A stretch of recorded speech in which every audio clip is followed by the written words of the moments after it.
Monday. Let's get this party rolling with the sewing. So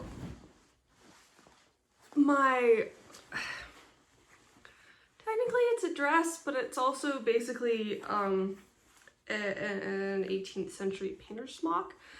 And Catherine also pointed out it's basically a choir robe. Even more funny because this is the exact color of her choir robes. But my general cozy big garment. It's not all the way down, I still have to hem it and put on buttons. But I did some fun embroidery at the back neck. I was having a good time with that. And then I think we had these really pretty silver, fancy silver buttons. I think I'm gonna use that at the neck because that would look lovely. I did a little bit of fancy at the cuffs. Nothing too formal, just was sitting at my desk. I had a long video meeting I needed to be present for and paying attention for, but I didn't have much input on it. So I was like, I'll just sit here and do some embroidery. So I did that, and I have worn it. I actually wore it to knitting last week, maybe the week before, because it was cold. I'm like, I need an extra layer. So I wore this. It was so cozy. Absolutely delightful. I've worn it a couple times while I'm working too. The only trouble is, at the time I was wearing my my black corduroy skirt I sewed, which has a good bit of volume to it, especially towards the bottom because it's kind of A-line. And then this has a good bit of volume to it, and because it's lined, it's fairly hefty. So between my skirt and this, I had to like flip up the arms on my desk chair, sat down, let the skirts all floof out, and then put the arms back down. So is the issue when you like big skirts. I like big skirts and I cannot lie. Anyway, that's a lot of fun. One of these days I will actually get around to hemming it and putting on the rest of the buttons. I put on buttons on the cuffs because I need that to like wear it. These aren't the final buttons, they're just like what I had on hand that fit the holes nicely, or fit the loops nicely, because I needed to leave for knitting. But I love it. It's gonna get a lot of wear this winter given that it's not even that cold out yet and I've already worn it 3 times. It's delightful, and it has massive pockets. Like, massive pockets. It's great. Actually, I'm also wearing a wool skirt I sewed, which it's 2 layers, so I'll pull this one up for you to see. So it's a really pretty kind of fun wool. It's hard to tell what color it actually is because the warp is black and the weft is kind of a neutral, slightly brownish. So it very easily reads as black or as brown, which makes it a really versatile skirt. And it has like these little specks of red and orange and blue throughout it, so it's very pretty. I like it a lot. Segue right into the knitting. So, we'll start with small projects. No, we'll start with the big one. Makes the timeline make sense. I finished the sweater. It finished blocking yesterday. I don't have pictures of me wearing it yet. That will be taken this weekend. I really like the fit. The bottom is still, it tends to flip a little bit, or it's tending towards flipping, but not too much. Like, it's staying pretty flat. Oh, Jen got us all these really cute tags. Focus.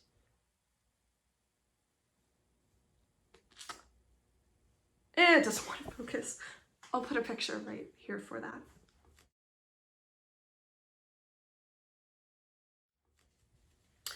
So yeah, Jen got us all these really, really cute tags for our sweaters. It's very nice. And next weekend is the official Rhinebeck weekend. So we'll be having our own little Rhinebeck party, which is just the same 4 of us sitting outside wearing our masks and knitting on a Saturday morning. But it's nice. It's something small. And then since we're all together, we can take glamour shots of the sweaters. Very exciting. But since my sweater is done, as I was coming to an end, I started the craving for hats. I like knitting hats. They're very satisfying. It's kind of like potato chips. The hat craving was coming, so I made myself finish the sweater because this had a due date and needed to be done. And I started the hats. So I sort my patterns and my favorites on Ravelry by tags. I have 64 hats in my tag for hat patterns. A little knitting. But anyway, so this was the first one I did. This is a woolly worm head pattern with some generic black that I had just in the stash and my yarn from Paris at La Bien-Aimée. It was a lot of fun to knit because it's knitted this way instead of, this way. And it's all done with short rows, so it was kind of tricky to get in the rhythm of the pattern at first, but I really enjoyed it. It was a fun knit because it's short rows and it's stripes, so it's always like, oh, just one more. But then that segment's done and well, just one more. So it went really quick, super satisfying, feels great. It's nice. I definitely need to block it though because the frond heads or whatever kind of want to like bubble out. Hard to see it on camera, but they kind of want to bubble out a little bit. So definitely needs to be blocked, but I was impatient. So that'll be blocked eventually. And then that same day I cast on just a fun little fairy hat. It's actually in the top 20 right now. I think I'm not going to say because I don't remember exactly, but it's a really popular pattern making company. But it's just free and a funky little slouchy hat. And again, nameless wool. I have no idea. I'm pretty sure we got it at the weaving sale years ago. We got quite the stash there. Actually, let me add that picture in right here.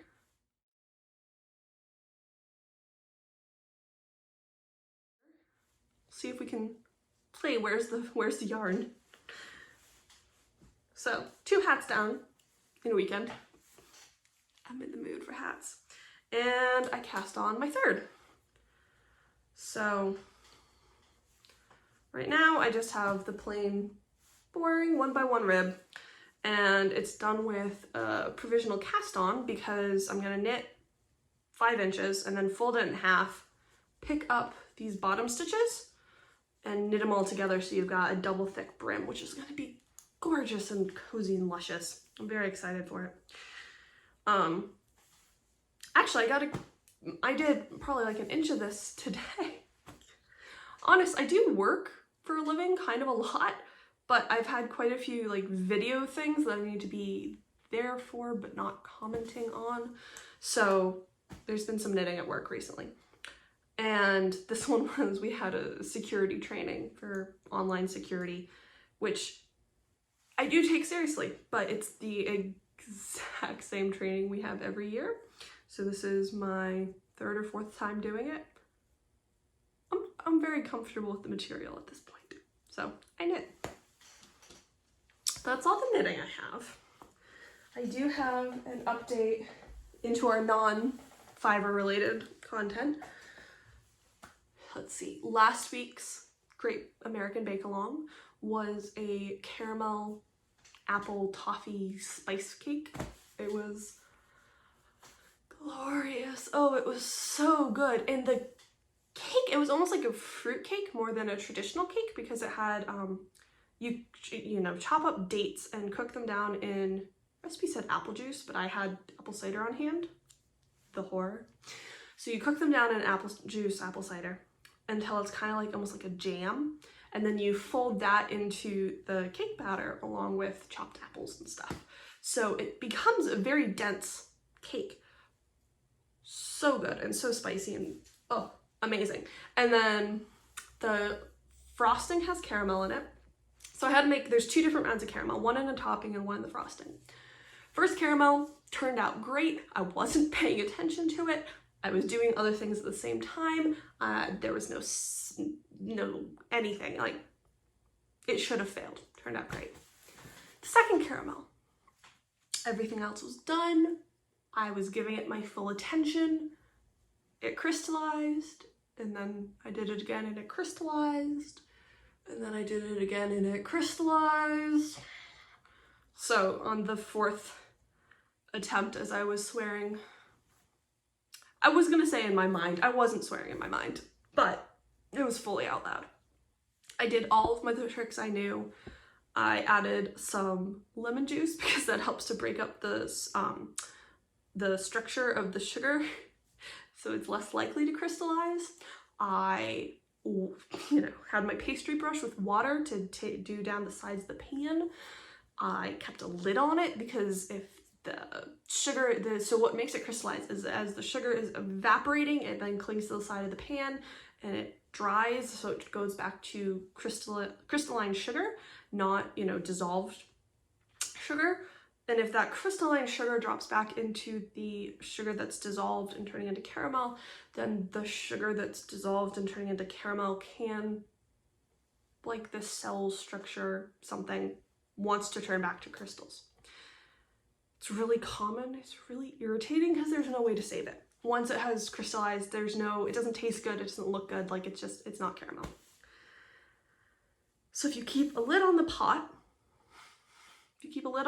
as it's evaporating, it's keeping the moisture in so it doesn't crystallize so much. It helps. Anyway, it worked. Cake turned out great. Absolutely amazing. I haven't done this week's bake. I know it's Monday. This week's bake is a caramelized onion and feta focaccia, which sounds amazing. I was knitting hats though. Busy things. The other thing is, in our non-fiber related discussion, it's almost Halloween. And I love me some Halloween. So a lot of I've been thinking about this year is less of, I don't want to buy things as decorations. Like, I already have some. I'm good buying like pumpkins or mums, but actual things I'll have to store, I don't really want to buy them. So another person I follow online was big on making what you have to suit the season you're trying to decorate for. I thought that was a cool idea. And since I have some practice playing around for card making, I have like paper and stuff. So I thought, okay, I'll take a couple of pieces of art from my standing shelf and see if I can make them Halloweenish. So I did 2, and well, I guess I'll have to insert pictures of them normally looking. So this is Glairish, that's what this is. This is regularly just a postcard from Paris that I got along the River Seine. It was like €0.50. It's very cool. But I thought I would dress it up for Halloween. So that's one of them. And then the other one I'm quite proud of, actually, is my book girl. You know this one. I'm very proud of her. So I got this, the normal this at least, many years ago at the Strand bookstore in New York City. It's very cool. Actually, here, let me see if I can just pop it out. So I really like it, and it's always on my shelf in the living room, and it's super happy. And I thought I can make that Halloween. So I used some of that paper you left me to make the stars. Take the layers off. But the origami paper to make the window stars, I used that because I thought, okay, that's, partially transparent. So creepified. Not so creepified. So I used it, so it's a transparent paper, and I cut out what I wanted to be cut out. So I could turn my creepy girl, my very happy book girl, into my Halloween witchy girl. And I just used a little bit of washi tape at the back, so it will come off with no harm to the actual art. So she can go back to being happy girl as soon as Halloween's over. So I was very pleased with myself about that. And it's a fun experiment. It's a fun challenge for yourself to see what you can make with what you already have and make it new again. That's all I've got for this week, Mom. Talk to you later.